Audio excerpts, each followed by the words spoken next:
के साथियों को सादर नमस्कार। और हम आपसे क्षमा प्रार्थी हैं, समय से लेट हैं और बैसाखी के कारण कीरतपुर और आनंदपुर साहब दोनों तरफ काफ़ी जोर आजमाइश करके आना पड़ा। आज की इस वार्ता में आदरणीय सतपाल सिंह सत्ती जी, आदरणीय राजेश जी, आदरणीय प्रोफेसर साहब, हमारे माननीय जिला अध्यक्ष जी और नेता भारतीय जनता पार्टी,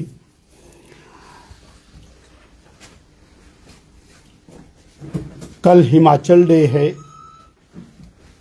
हिमाचल के लिए बहुत बड़ा दिन है और हिमाचल डे से पहले दिन जिस कदर एक 19 साल की युवती का, लड़की का ब्रूटल मर्डर होता, हत्या कर देना एक और बात है, परंतु जिस तरह से उस बिटिया को काटा गया है,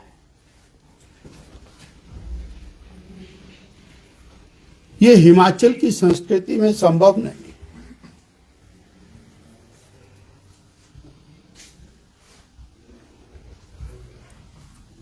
सरकार बहुत बूस्ट करती है अपने आप को कि हमने चिट्टा माफिया पे नकेल कसी है, हमने और नशों के खिलाफ मुहिम छेड़ी है। ये जो घटना है ये सरकार की कलाई खोलने के लिए काफी है। एक तरफ आप कह रहे हैं कि हमने चिट्टा का उन्मूलन का अभियान छेड़ा हुआ है और दूसरी तरफ एक युवक सरेआम दिन दहाड़े दराट के साथ 19 साल की बिटिया का और सर धड़ से अलग कर देता है और मालूम होता है कि वो नशे में है। सरकार के सारे दावे खोखले। सत्ता में आने के बाद 2022 में सत्ता में आए और 23 के बिल्कुल प्रारंभिक दिनों में सत्ता में आते ही चंबा में दलित युवा की नृशंस हत्या करके आरे से उसके 8 टोटे करके बोरी में भर के उसे नाले में फेंक दिया गया था। भय नहीं,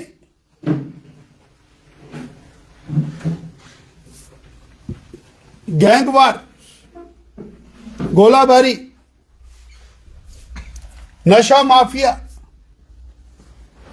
वन माफिया, रेत माफिया, खनन माफिया, ट्रांसफर माफिया, कबाड़ माफिया, पूरी तरह से सरकार इन माफिया के शिकंजे के अंदर है।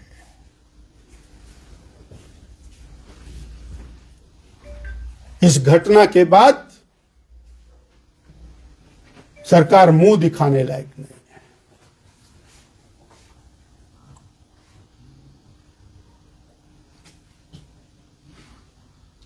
जिस तरह से गैंगवार हो रहे हैं हिमाचल में, कोई भी व्यक्ति सुरक्षित नहीं है।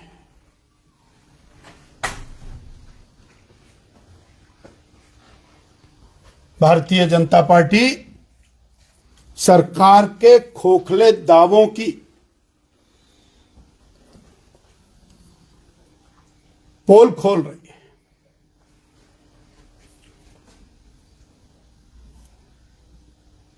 और जहां ये हत्याकांड निंदनीय है,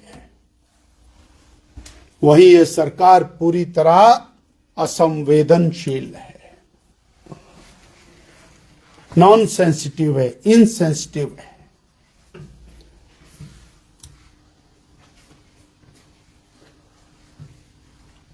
और सरकार चल भी कहां रही है?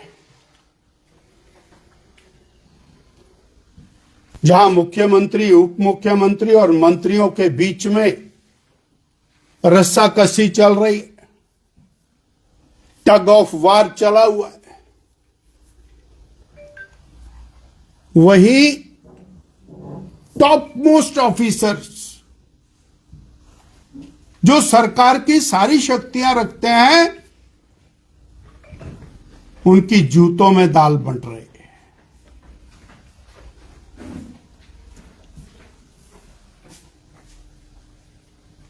जनता की हाल खराब है।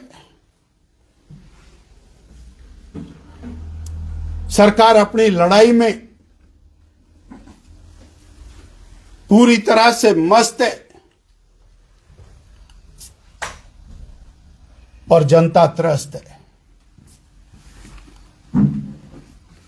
हिमाचल के इतिहास में कभी ऐसा नहीं हुआ कि मुख्यमंत्री के कार्यालय, मुख्यमंत्री के और टॉप मोस्ट ऑफिसर्स वो पूरी तरह से टग ऑफ वार के अंदर लगे हुए हैं।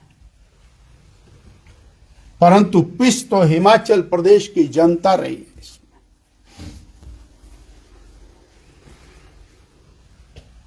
ऐसे में वर्तमान सरकार, कांग्रेस की सरकार, श्री सुखविंदर सिंह सुक्खू जी की सरकार, वो सत्ता में रहने का अपना अधिकार खो चुकी है।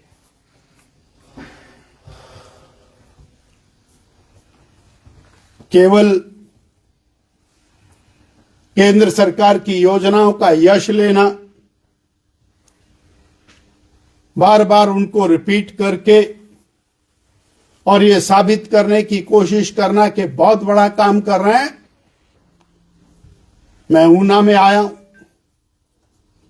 मुझे धन्यवाद देना है आदरणीय श्री नरेंद्र भाई मोदी जी को, केंद्र की बीजेपी की सरकार को, कि ऊना में बल्क ड्रग पार्क का जो कार्य चला है वो 100% मोदी सरकार की देन है। प्रदेश सरकार ने तो केवल उसको लंबित करने का काम किया है। जो काम पहले साल हो जाना चाहिए था, आज 3.5 साल तक भी नहीं हुआ है। और मैं आपके माध्यम से हिमाचल की जनता को याद कराना चाहता हूं, हिमाचल में जब भी उद्योग बढ़ा है तो वो भाजपा की सरकार के कारण बढ़ा है। 1 दिसंबर 2002 को तात्कालिक प्रधानमंत्री श्रद्धेय अटल बिहारी वाजपेयी जी ने हिमाचल को इंडस्ट्रियल पैकेज दिया था। उस समय के माननीय मुख्यमंत्री श्री प्रेम कुमार धूमल जी के आग्रह पर हिमाचल को वो इंडस्ट्रियल पैकेज मिला, जिसके कारण आज हिमाचल में हजारों उद्योग हैं और लाखों रोजगार हैं। 10 साल का पैकेज था। 10 साल के पैकेज को 2004 में कांग्रेस की सरकार दिल्ली में आई, सोनिया जी की, मनमोहन जी की सरकार आई, उस पैकेज को कर्टेल कर दिया और फिर हमें लंबी लड़ाई लड़नी पड़ी। दोबारा रिवाइव हुआ, परंतु फिर भी वो पेस नहीं बनी। परंतु उसके बाद 10 साल तक सोनिया जी, मनमोहन जी की सरकार रही, एक भी बेनिफिट रोजगार की दृष्टि से उद्योग को नहीं दिया। और अब मोदी जी की सरकार बनने के बाद हिमाचल प्रदेश को बल्क ड्रग पार्क मिला और अब जो नया बजट प्रस्तुत हुआ है उसके अंदर ग्लोबल हब बनाने का फैसला मेडिसिन में भारत के लिए किया है और उसका एक बहुत बड़ा प्रावधान धनराशि का माननीय मोदी जी ने किया है, जिसका सर्वाधिक लाभ हिमाचल प्रदेश को मिलना है। परंतु प्रदेश की सरकार कहीं पर भी इस बात को उजागृत नहीं करती है कि कांग्रेस की केंद्र सरकार ने हिमाचल के अधिकारों को छीना और बीजेपी की केंद्र सरकार ने इंडस्ट्रियल पैकेज दिया और बल्क ड्रग पार्क जैसे ऐसे महत्वपूर्ण प्रकल्प दिए जिससे रोजगार का सृजन होता है। तो ये आज हम ऊना में इस बात के लिए आनंदित हैं कि इसके माध्यम से हजारों रोजगार सृजन होंगे और वो हिमाचलियों को उसका लाभ मिलेगा। सर, आरोप लगाया है बीजेपी के जितने भी ऑफिस हैं वहां पे 50 इन्फ्लुएंसर रखे हैं जो हमें गालियां देने का काम करते हैं। सरकाघाट में 19 साल की बिटिया की निर्मम हत्या होगी। चंबा में दलित युवक की नृशंस हत्या होगी। मंडी में सब डिविजनल मैजिस्ट्रेट को रेत माफिया दौड़ा कर हड्डियां तोड़ देगा उसकी। चंबा में वन माफिया फॉरेस्ट के अधिकारी को गाड़ी से बांधकर 2 किलोमीटर घसीटता हुआ ले जाएगा। ऊना में गैंगवार होगा। बिलासपुर में गोलियां चलेंगी। बदी बरोटी वाला नालागढ़ के अंदर जो कबाड़ माफिया उसके अंदर सरेआम फायरिंग होगी, हत्याएं होंगी और माफिया दंदनाता घूमेगा। तो बीजेपी गाली दे या ना दे, जनता अपने आप हिसाब बराबर करे। बिंदल जी, कांग्रेस का कहना है कि भाजपा गुटों में बटी हुई है और एक धारा जो है वो नेता प्रतिपक्ष को कुर्सी से हटाने में लगा हुआ है। माननीय सुखविंदर सिंह सुक्खू जी से हमारा कहना है कि अपने मंत्रिमंडल को समेट के रखो। अपने अधिकारियों की जो जूतों में दाल बंट रही है उसको संभाल के रखो। और आज कांग्रेस की सरकार है, जनता को कांग्रेस की सरकार से उम्मीद है। भारतीय जनता पार्टी अपना घर संभाल लेगी। और अगर ये इतना ही ज्यादा मुख्यमंत्री जी को लगता है बीजेपी डिवाइडेड हाउस है तो कल चुनाव डिक्लेयर करा ले, उनको फायदा हो जाएगा, देख लेंगे क्या। हिमाचल प्रदेश में उच्च अधिकारी एक दूसरे की टांग खींच रहे हैं आरोप लगाकर कि ये भ्रष्टाचारी है, वो भ्रष्टाचारी है। इस पे आपका क्या कहना है? नहीं, मैं यही कह रहा हूं, प्रदेश के टॉप मोस्ट ऑफिसर्स के बीच में जो रस्साकसी चली है उसका नुकसान प्रदेश की जनता भुगत रही है। भ्रष्टाचार का अड्डा बना हुआ है। कांग्रेस के नेता बोल रहे थे कि बीजेपी सपना देख रही है दोबारा जो कांग्रेस रिपीट करेगी। कोई बात नहीं, चुनाव डिक्लेयर कराइए, जनता ने तय करना।